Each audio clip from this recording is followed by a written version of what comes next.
Well, I'm back, and this time I played over 70 SNES games. Now I'm going to talk about them and choose my 10 favorite. Those 10 will go in a later video, and of other 10s I choose from other consoles. If you haven't seen the previous video where I go through the NES, I recommend you watch it, and I'll leave a playlist to these videos in the description below. So let me lay out the rules before I begin. Number 1, if it's on a better system that I know of, I will save it for that list. So for example, TMNT 4 won't be included as that will be on an arcade list.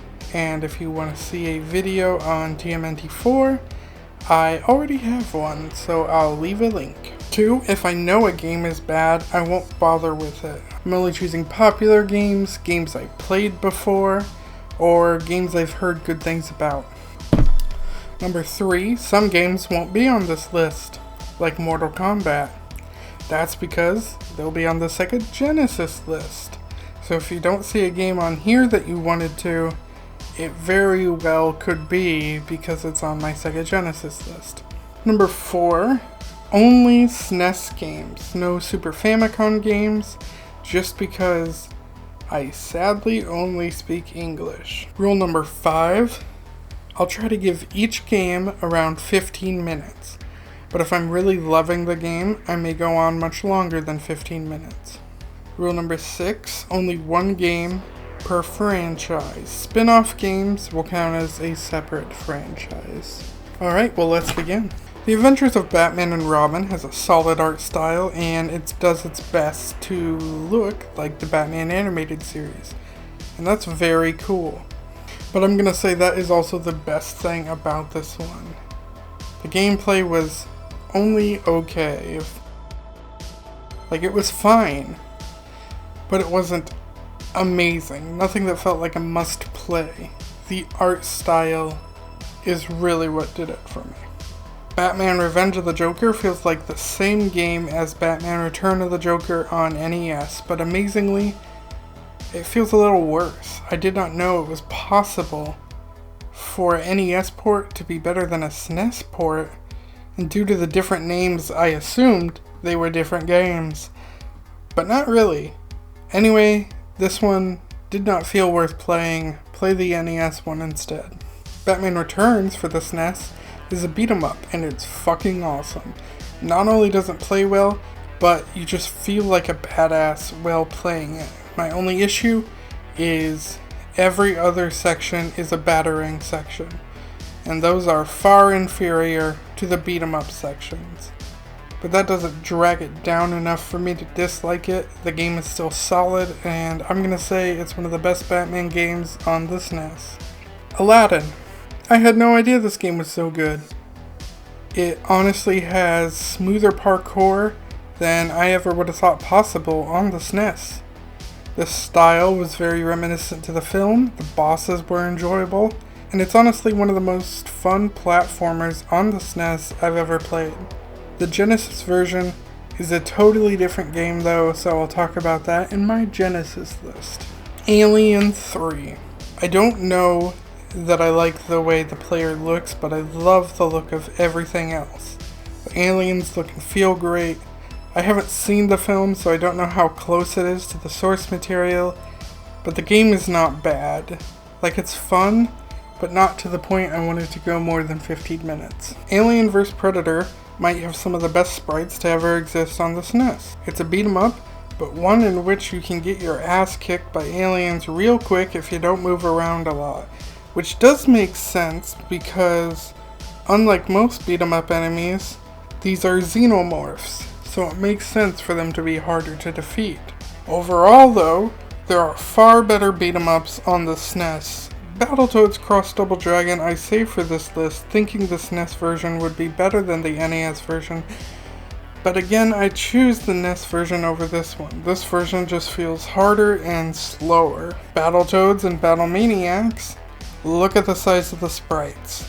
The atmosphere of the levels, this game looks absolutely great. The gameplay, however, another very mediocre beat 'em up. You slide a lot with your attacks, but I did like this one more than the Double Dragon crossover. Captain Commando. Don't have a lot to say about this. A decent beat 'em up, but very middle ground and very easily forgettable. Castlevania Dracula X is great. From how the game looks to how it plays, I sucked at it, but through memorization I kept getting better. Sadly, the control of the whip is still limited to what the previous game has, but that gets fixed in Super Castlevania 4, where you now have more control of the whip. Do you look stupid with this control? Yes, for sure. I asked for control and they gave it to me, but at the cost of looking like a dumbass. This one isn't as pretty as exciting as Dracula X though, so even though I can move the whip more, it's just not as fun as Dracula X. Chrono Trigger. It's an RPG that I don't know a lot about, but I heard it was good. It gave me the option to have active mode, where enemies attack even if I'm not ready, or wait mode, where I can take my time. I love the Shining Force and taking my time with battle systems, so I chose wait mode so I could take my time, hoping this could be similar or at least strategic enough that taking my time will matter. Right from the beginning, I could see the love and dedication put into this game. It has its own art style that really stands out from other RPGs, and that beginning music does a great job indicating this is home.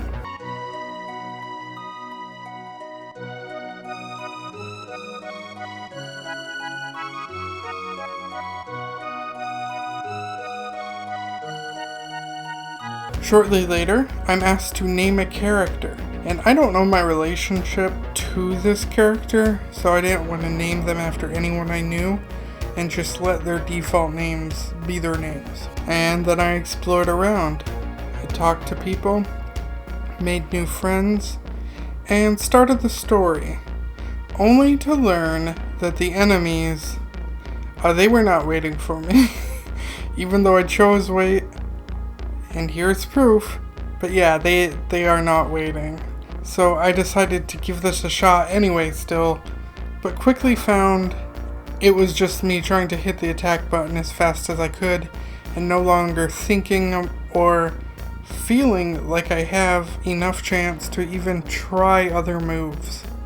So after about a half hour more of it, I liked Chrono Trigger's story, but I just decided it was not the RPG for me based on the fighting system. And I'd just rather watch someone else play the game instead. Death and Return of Superman is a beat 'em up following the story of that comic. I wouldn't say it's a bad beat 'em up, but I wouldn't say it's good either. I had fun though, the sprites look really good, and the ability to switch the direction you are fighting is faster than any beat 'em up I've ever played, and I loved that. And yeah, you fight Doomsday and follow the comic story. The big issue with the game is that you don't feel like Superman. Every enemy is a challenge you need to be on the ball for. I found myself doing diving attacks a lot and praying they wouldn't kick my ass, which is not how I should feel while playing as Superman. Like, I felt stronger playing that Batman Returns game than I did playing the Superman game. I mean, for Christ's sakes, I was getting my ass kicked by some Streets of Rage rejects, and I'm fucking Superman. Demon's Crust?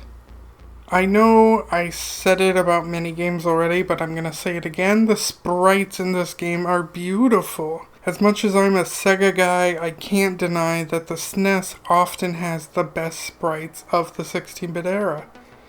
Demon's Crest, however, was not a game I enjoyed playing. For some reason though, I felt decent at it, but I just didn't feel like I had a lot of enjoyment playing it. Which sucks, because it is one of the best looking games on the SNES. Donkey Kong Country. This game is the shit. We had a SNES growing up, but it only had like 5 games, and this was one of them. And I love this game. Graphically, yes, talking about graphics again, It has pre-rendered sprites, which not only gave it its own style, but also looks perhaps the best of all the SNES games. On top of graphics, the gameplay is fun. It has a lot of variety. Donkey Kong is the bigger Kong, and Diddy can jump higher. But what makes me love this game isn't even any of that. My love for this game comes from its musical atmosphere. From its upbeat jams to atmospheric cave songs to the most beautiful underwater track. The music is so good, I listen to it outside of playing the game. I have a short video of me playing the game with some siblings. If that's something you're interested, I'll leave a little link in the corner. And if you want to know more on that music, there's this channel, Liam Triforce, that did an amazing video on the music of Donkey Kong Country, and I will leave a link to that in the description. I'm going to try to show a snippet of the music and pray my video doesn't get hit by Nintendo. But if this next part is muted, then that's Nintendo. They're just being an asshole.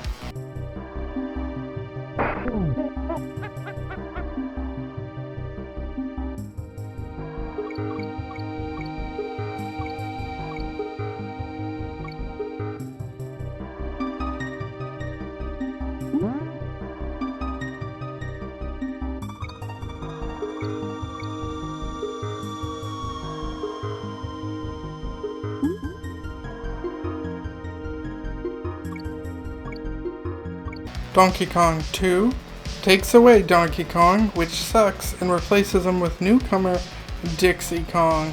And while I do wish I could play as Donkey Kong, I gotta admit Dixie does have more to her. She can hover a little bit and has hair twirling attacks. Unlike the first one, where each stage felt different and keeping it fresh, DKC 2 kind of has a pirate theme, and I assume on each part of the world there'll be a different theme. But that does mean you will play like 5 pirate themed levels in a row. Also, DKC 2, there seems to be a lot more vertical traversal as compared to the first one's mostly horizontal. And honestly, which is better of those is pure preference, but for me, I think I enjoyed the horizontal more. I feel like I've only talked shit about this one so far though, so let me say something good. The gameplay responsiveness is much better than the first one, and Dixie and Diddy are a better team than Donkey and Diddy. They also did a great job with the pre-rendered graphics, but making things different enough that it's easily distinguishable from the first. And DKC 3 has shops and items, which makes it stand out from the others. Also, you have Dixie and Baby Kong in this one, which to me feels like the Kongs I care about the least. That being said, the Kong movement felt much more polished here, and had more team mechanics to it. The horizontalness of the first one is also back, and some of these levels are genuinely a blast. It's a really strong entry to the series. I gotta say though, of the 3, the soundtrack on this one is the worst. I know Donkey Kong 2 is the one that's everybody's favorite, but I gotta give it to the first one for me. And honestly, the soundtrack is more of a reason than the gameplay. Double Dragon 5, The Shadow Falls. This one isn't a beat 'em up. It goes away from its roots to be a fighter, and honestly not a very good one, nor one really worth talking about much. Super Double Dragon, on the other hand, is back to the beat 'em ups, and while it's only okay, it does have something really cool. You can block and grab your opponent's attacks to attack them back. Now it's really basic and has only like one animation, but if it had more added to it, this would be such a cool mechanic. More animations, more times to use it, etc.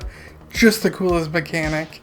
If I was to make a beat 'em up, I think I would try to implement that thing into the beat 'em up, because it's so cool. I don't know why more don't have it. But sadly, as a beat 'em up. It was just okay. Earthbound is an RPG that immediately stands out by being in an urban setting rather than a fantasy one. You can play as a young boy named Snes, although you can change his name. And you wake up to a loud crash and go explore. The game has a ton of charm and personality, but also the characters have depth to them. Like I could see myself getting attached. At one point this dad spanks his kids and the mom is... I don't even know, but I wanted to destroy them both. Your mom is nice, but something seems off. And your dad you only speak through from the phone and you don't see him. Or maybe he shows up later in the game, I'm not sure, but it adds to the mystery of your father. Combat-wise, it's very uninteresting, but it's the story and characters that are so interesting. I played like an hour and a half and then stopped to play more games, but I might be coming back to this one to play more because I really enjoyed this one. Or at the very least, to watch someone else play because this is a great game with great humor. Final Fantasy II, unlike the first, gives you a main character and you work for the king and run his men to kill innocents and take things for the king.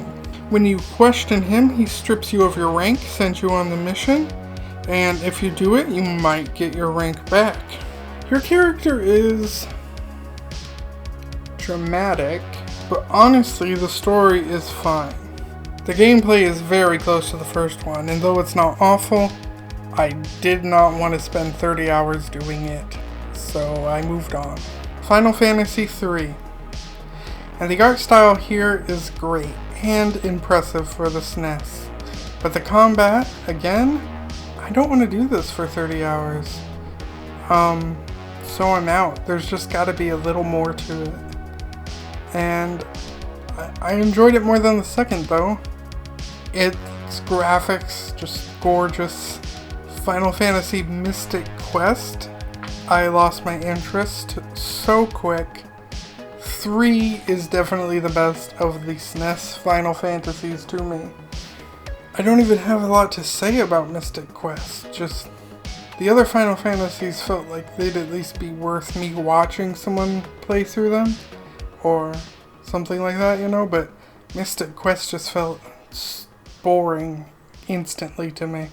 Final Fight is a beat-em up, and one of the SNES's most solid beat-em ups. I chose to play the Japanese version though, because they censor out women in the US version, and what the fuck is that about?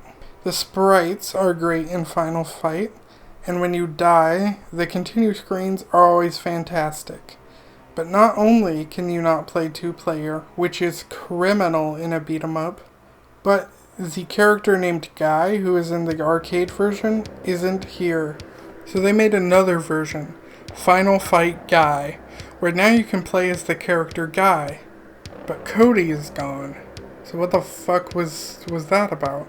Final Fight 2 fixes all the issues I had with the first one, and the characters move faster and more smoothly than before. It's really enjoyable, and even has other Capcom characters show up, like there's Chun-Li from Street Fighter. The continue screens are back as well, and this one is honestly better in every way than the first. Final Fight 3 gets even faster. The game can get a bit laggy in co-op or with a computer player, but in single player it's fast-paced and enjoyable addition to the series. Overall, gonna give it to Final Fight 2 though. F-Zero is a fast as hell racing game. It handles alright, and the speed might be maxed out on SNES limitations with this one. It's very impressive, and I can see why it has a fan base. Like, it could only get better from here. Justice League Task Force is a DC fighting game, and we have come a long way. Like, we have Injustice now, and looking back on this, this game is not good. It is slow, it is stiff, it is really basic. Forget combos. That being said, I have no idea why I sat through this game and beat the whole game. Maybe I just loved the sprites, or I was curious. I don't know. But I played the game to completion. Just to come out saying, I already know this one's not going to be in my top 10. But I wanted to beat it, I guess. Killer Instinct, on the other hand, does something I don't see a lot of really old fighters do. And that's combos. This one feels most like a modern fighter than the others. The pre-rendered sprites are very impressive for the SNES. Now, I wasn't in love with this game by any means, but it's definitely one of the stronger fighting games on the SNES. Next up is Kirby's Avalanche, and this is just Mean Bean Machine. You can't tell me I'm wrong. Kirby's Dream Course is sort of like golf or croquet, where you hit a ball to make it go in a hole, but in this case, you hit Kirby. Kirby's Dream Land 3 is fine and has a cool kind of hand-drawn feel. And now that I said it was cool, honestly it does look a little cheap, and the gameplay is mediocre. Like, if anything, it's a step down from the one that was the NES game, and I was not expecting it to be a step down. Fortunately, Kirby Superstar makes up for that by going back to the better color scheme, and it plays better too. On top of that, there are 8 games in here. Now, this isn't a game compilation though, because these 8 are exclusive to the game. Some are campaigns, and some are more mini games, and some are like races against a penguin. Either way, Kirby Superstar is the best Kirby on the SNES. Knights of the Round is a medieval beat-em-up where you play as different knights of the Round Table, and something that separates it from the others is you can level up. Other than that though, this just falls into the category of fine but just fine. Legend of Zelda: A Link to the Past. I started it off by not realizing I had too many letters and ended up ruining my name. Then as Link, I woke up hearing Zelda's voice and went instantly into smashing shit. Then I went around fucking up some bushes till I found my way into a castle, fought some enemies, and the game is actually similar to the first game, but with every aspect of it improved. It even has a map! Like, of the Zeldas I've played so far, this one is for sure the best. And why is Link's hair pink? I don't think it's pink in any other game. This game's about exploring and going through dungeons and fighting baddies and getting keys. It's very much like the first one, but they improved so much. It's much more player friendly and even lets you know what to do, unlike the first one. The Lion King. I love how it looks visually and sounds musically. And this concludes my praise for the game because it sucks and is not fun. It's tedious and hard in a way that says they want you to fail an obnoxious amount of times to memorize everything. And unlike, for example, Cuphead, where the game is good enough to memorize, this one is not worth the time. Marvel Superheroes and War of the Gems is a beat-em-up that is very slow, and enemies can wreck you, and you are underpowered, and each character feels unfun to be, and the more I played it, the more I felt like it was designed so that only certain heroes could beat certain levels, and you just need to know which heroes can and can't, and it's not like it would make sense. Like, the Hulk is one of the weakest characters to beat, and what the fuck is up with that? I'd watch someone beat this, but I hated playing it, which sucks because I like the story and I like the artwork. Mega Man 7. It looks better, so I'm glad they finally updated the graphics, even if it took 7 games to do. This one handles like the old ones, with you only able to shoot in one direction with no aiming. I enjoyed this one more than the NES ones. But I still felt it wasn't a game for me. I really didn't have a lot of interest while playing it. Mega Man X. I thought it was Mega Man 10, as X is the Roman numeral for 10, but upon looking it up, it's its own series. And how is it? Well, I can still only shoot in one direction. But now I can slide and I can jump off walls, and I can't explain how much more that adds to my enjoyment. The game overall just feels more exciting. Like if you're new to Mega Man, the X series might be better to start off with than the originals. Other than that, the game is very similar to the original series in how it's laid out. But for once, I can say I played a Mega Man game and I didn't hate it. I got beat by a boss, thought that was me sucking, but it turns out it was meant to happen. As this edgier, cooler dude came in and saved me, I assume he's to Mega Man what Knuckles is to Sonic, and from there it goes on to picking the level and playing it over and over again to master it. Mega Man X2, this just felt very much like X1. I enjoyed it, but I may have liked X1 a bit more. But if you finish X1 and want more, X2 feels like more. Mega Man X3, bit of the same thing, but the way it does the story is so dope. You switch back and forth between Mega Man and the more powerful character whose name I think is Zero, and it's fucking awesome. I think the inclusion of that makes this one of my favorite X games. This is my favorite X game that I've done so far. Then there's Mega Man Soccer. I don't know why I played this. I don't know soccer. I don't know what this means. I don't know what is happening. Continuing with sports games, we have NBA Jam. I grew up on this one. I love the music. Listen to this.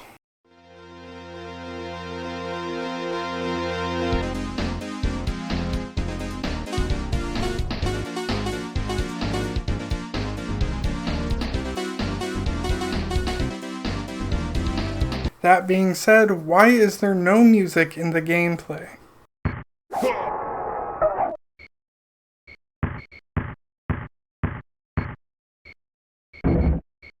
It just sounds so awkward. But back to the pros, the announcer's great, the dunks are cool, the gameplay can be fun in short bursts. Like it's arcade fun. Where else could you do dunks like this? Plus, I enjoy looking at the people in the background. Now honestly, what I like most about the game is the music. The gameplay is fine, but this game has been talked about as if it's the greatest thing ever.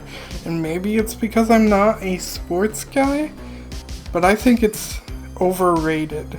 Still a good game, but nowhere as good as the hype around it, despite my nostalgia saying how good it is. It's very basic. It's great for a pick up and play, but not to spend a lot of time playing it. Ninja Warriors. I don't have a lot to say about this one. It's a beat 'em up.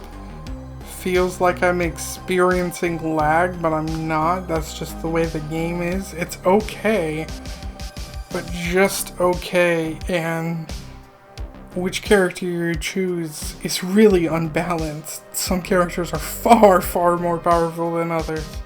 Pac-Man is a strange platformer. It seems like at this point Pac-Man was trying to find a new identity and somehow it wound up being this. The game itself is fine, good enough that it might have a cult following, but it was just not in my tastes.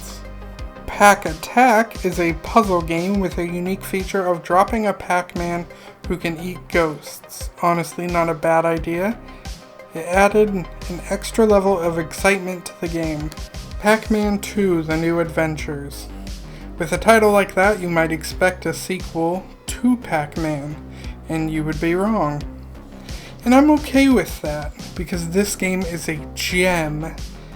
This is a point-and-click game, which I'm not normally into, but in this one, when you click, or in this case press a button, it controls a slingshot that can be fired on the world. The game is interactive, and Pac-Man will give reactions based on it. There's also a button to make him look, which I didn't realize and kept shooting him to try to make him look down and was just pissing him off. The game has a whole Pac family and just follows Pac-Man on day-to-day life with you either helping or hindering his journey. And Pac-Man's emotions are all over the place. And I feel that. I'm a roller coaster too. But imagine being this happy.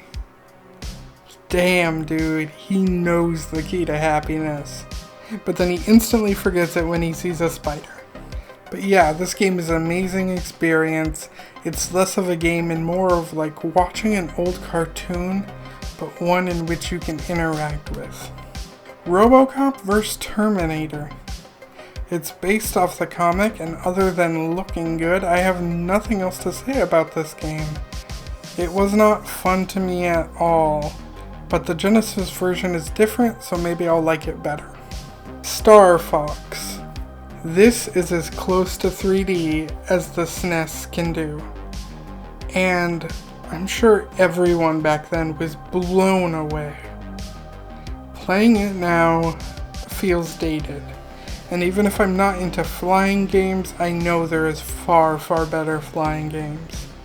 That being said, the work put into this, the love, and oh my god, the music, I cannot deny its charm. And the music kept me in the game so much longer than I was planning on staying.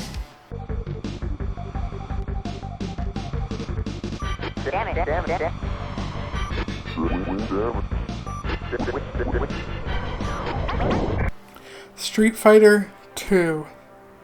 This game had a bunch of different versions, and with each one improving graphics, speed, and character roster. I've never really been into Street Fighter. I'm more of like a Tekken Soul Calibur guy, and playing Street Fighter 2 did not help, as it felt very dated. However, there's a bunch of different versions, and lots of them improve the core game to make it more enjoyable. One in particular, Street Fighter 2 Turbo Hyper Fighting, in my opinion, was the best of the Street Fighter 2 games. With the quickest reaction, a bigger roster, and it honestly felt more intuitive to learn. Also, don't skip out on Street Fighter 2 Alpha, as it's its own game separate from Street Fighter 2's list of games. And Street Fighter Alpha 2 has a great list of characters, it's a blast to play, and I love inclusions of Final Fight characters in the game, since Final Fight included Street Fighter characters in their game, and that's just so cool. Anyway, if we hop on the Snes to play a fighting game, I would have to say Street Fighter 2 Turbo Hyper Fighting would be my go-to choice, even though I suck at it. Super Mario Kart, the very first one and the first kart racer I've ever played. This was another one that I owned growing up, and now its gameplay by today's standards is simplistic. My sisters grew up on the Wii version, which is just pure chaos, so when they played this version, they hated it. But since I grew up on this and the 64 version, I hated how fast and chaotic the Wii version was. However, I can see that perhaps this version of Mario Kart might be too simple. Like, it's still a good game, but I would choose Mario Kart 64 over any day. It was amazing for its time, but nostalgia goggles off, it's dated compared to other kart games. Okay, but let me say some nice things real quick, because I felt like I was shitting on this game, and I do like this game. The stages are awesome, the music is great, they did a good job with all the Mario characters besides a Donkey Kong. Fuck is this tank top? And I'm not sure if this was the first kart racer ever, but it did pioneer the genre, and almost everything in this game is the standard to use in kart racers today. And it introduced battle mode. One last complaint though, this one is so simple the power-ups feel like they barely affect the game. Super Mario RPG. This game uses 3D rendered sprites and is an RPG with Mario. You would think maybe this never became a series because it's bad, but no, it's actually quite good. Why the Mario RPG series stopped, I don't know. The game opens with the usual of Bowser taking Peach. In the battle, you are launched out of the castle by a giant sword that fell on the castle. You fly into a house beaten with no way to get back, to which Toad comments, "Hey Mario, lots of people use something called a door." The humor in this game is enjoyable. The fighting is a little basic though, and anytime you want to try platforming, forget about it. It was not built to be good at platforming, and it sucks so much when you have to. I did enjoy seeing Toad's world, even if this interaction happened. I talked to this old Toad. He says it's nice to see. It's nice to see our young ones having a good time.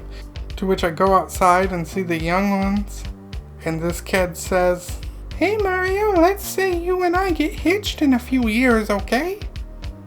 Just give me time to grow into my mother's wedding dress."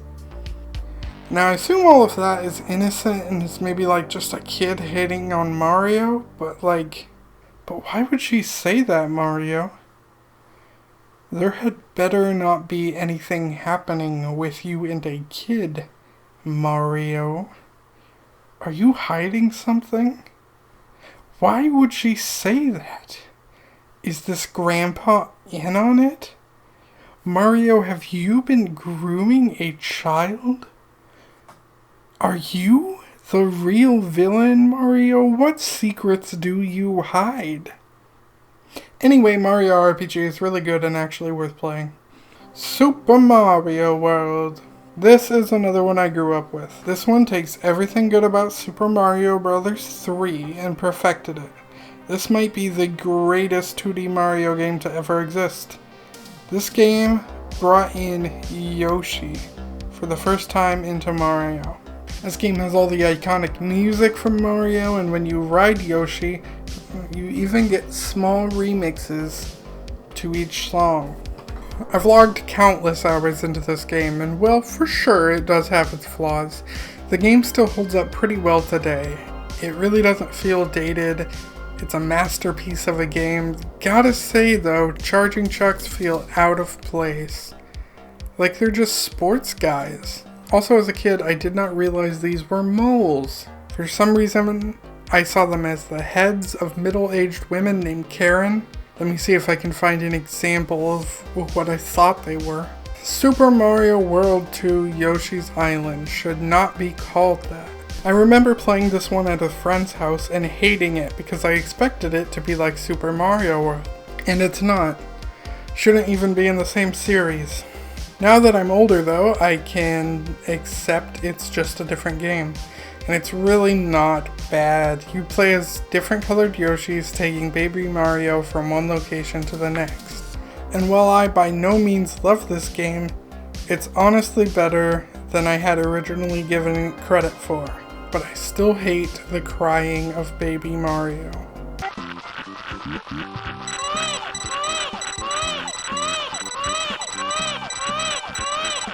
Super Metroid. Very similar to the first gameplay-wise, however this one's far more cinematic with much better looking sprites, and just the atmospheres it creates are wonderful. That said, it's still a game based on exploring and grinding, and that's just not my cup of tea. Super Punch-Out! I had this one growing up, have lots of fond memories playing it.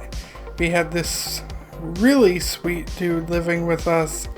I'm gonna redact his name because I never asked if he wanted his name in this video, but there was this really nice guy living with us at the time, which was good because that means my dad wasn't being a dick when he was around. Anyway, I just remember watching him play this game and teaching me how to play, how to dodge and punch, etc.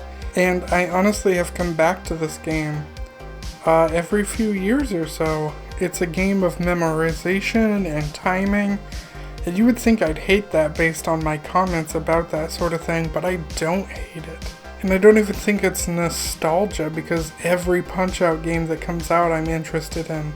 I just really enjoy this sort of game for some reason. The music of this Punch-Out is better than it has any right to be. And everybody looks great. There's this dude in the audience that as a kid I just assumed it was Stanley. Like I see it, but it's funny to me now. Now fans of Mike Tyson's Punch-Out might not like this one as much because it really doesn't have many characters they would know. but fans of the arcade version of Punch-Out will know a lot of the characters, and I feel like as a Punch-Out fan, Punch-Out games just play similarly, and they all are good. My biggest issue with the game is a lot of the characters are just racial stereotypes and nothing else. Like, this dude's name is Dragon Chan, and just listen to him.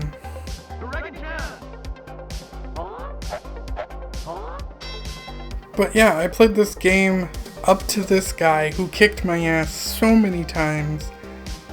But I will beat this game. I am so close. I will honestly go back and finish this game as soon as I am done with this video. Super Smash TV is a TV show people tune into to watch you murder hundreds of people while trying to stay alive, and you are rewarded with money and prizes.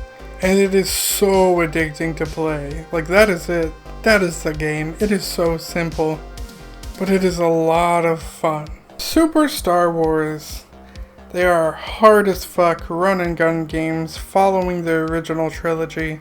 Following it loosely, might I add, but still following it. These games are loved and praised as being some of the best. To which I say, hell no! Well, these games aren't bad. There are so many more Star Wars games that are so much better. These don't even crack my top 10 Star Wars games or even my top 20 Star Wars games. And to people who think this is the best Star Wars games, either go play more Star Wars games or like accept there's a lot of nostalgia there. I fucking love Star Wars, and these aren't bad games. But some of the best? Hell no. These are like mid-tier. Sorry to shit on your game, but I'm not, because these are overrated. I'm not sorry about this. Well, now that I feel like an asshole, let me compliment the game. It looks great. It has the Star Wars music. At the time it was made, it was the best Star Wars games. Sorry, there's 3 of them. Each one follows the movie, but they're so similar. It's like one big long game, and that's amazing. They all feel part of each other. You could literally play A New Hope to Return of the Jedi in order and not once feel like you switch to a different game. You also aren't always Luke. Like, you sometimes play as the other characters or a vehicle, and it's run and gun gameplay, but the biggest issue I have with it is the respawning enemies. Like, I love everything about these games except the gameplay, and I want to love it so much, but I can't. There are just so much better Star Wars games out there. Of the 3, I'm gonna say I like Return of the Jedi best. Tetris Attack is weirdly not an attack game nor a Tetris game. It's actually a Yoshi matching game, so I thought I put in the wrong game, but it's actually kind of addicting, and the yellow Yoshi watching you always looks stoned. TMNT Tournament Fighter is a lot of fun, with lots of great characters, but I'm not gonna lie, it's not a strong fighter. Take away the turtles, throw in generic characters, I wouldn't give a shit about this game. As a fighter, it's only so-so, but it being turtles makes me excited for it, I guess. Toy Story for the Snes, I actually already did a video on, but it has some great graphics, some great gameplay. It's honestly a really good Disney game, but it is hard as balls. World Heroes. When I was a teen, my youth group had this game day thing where like everyone ate food and we played games, and it was amazing. I wish we had some of that still, but without like the religion part.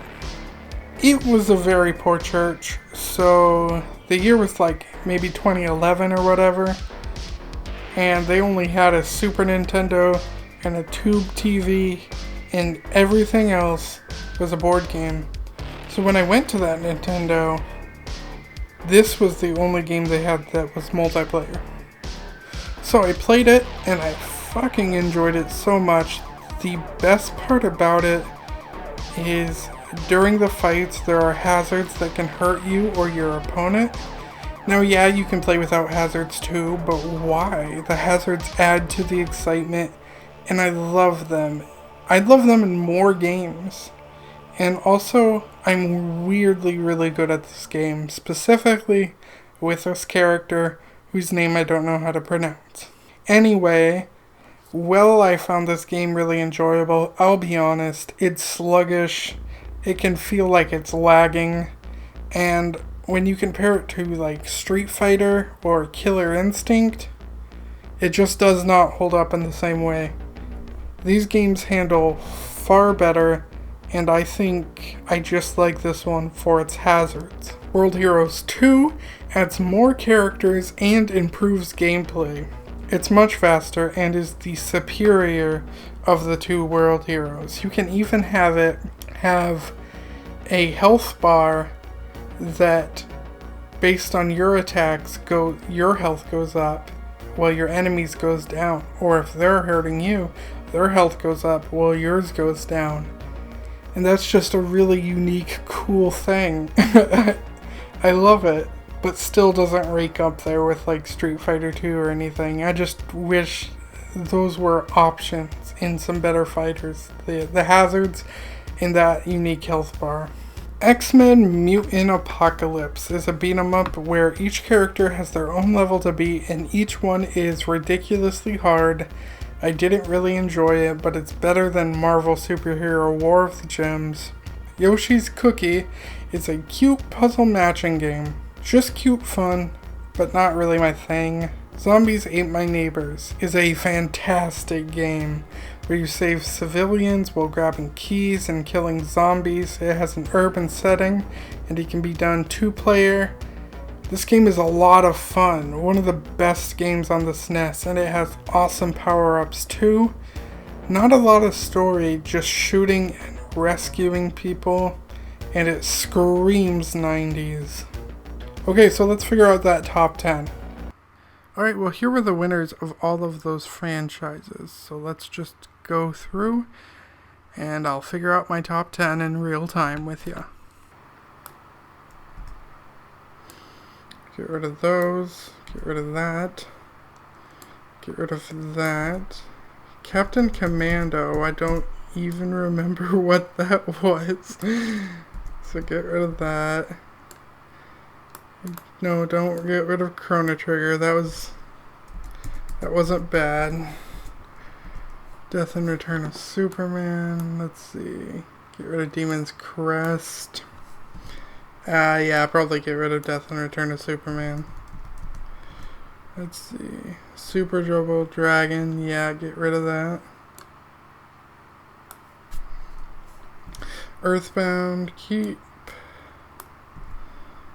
Let's get rid of all of those. Get rid of all of those.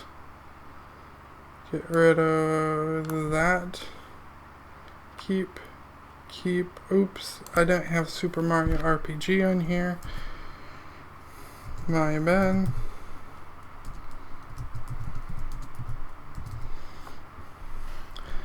Get rid of those. Get rid of those. Alright, so what's that leave me with? 1, 2, 3, 4, 5, 6, 7, 8, 9, 10, 11, 12, 13, 14, 15, 16 games. So I gotta get rid of 6. Alright, well I can say Chrono Trigger. I know, I just pissed off a lot of people. Cause I know that one's real left, and I can see why. But this isn't the best for everyone. Or the best games ever. This is just my top 10 favorite. So we'll get rid of that. Oh, Knights of the Round. I don't know why that's in there. That was an accident. Boop. NBA Jam can probably go. Boop. I got Street Fighter 2 in here. I don't need World Heroes 2. As Street Fighter 2 is arguably the better game. Oh, I apologize for my computer. It's having trouble running this, apparently. Jesus. I need a new computer. It's got issues. Let's see. That's 1, 2, 3, 4, 5, 6, 7, 8, 9, 10, 11, 12. It's 12 left. What are we going to get rid of? I'm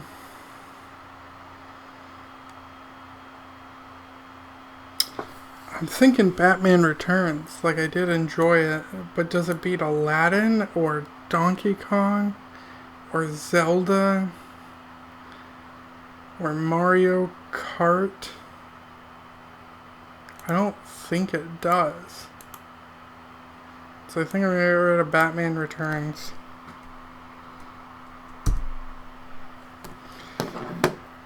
It is a good game, though. Oh God. This is tough. This is real tough. What do I get rid of now? If I get rid of Street Fighter 2, everyone's gonna be pissed at me. I feel like I have to include Street Fighter 2. I feel like it's obligated for me to. But that's the one I'm looking at right now.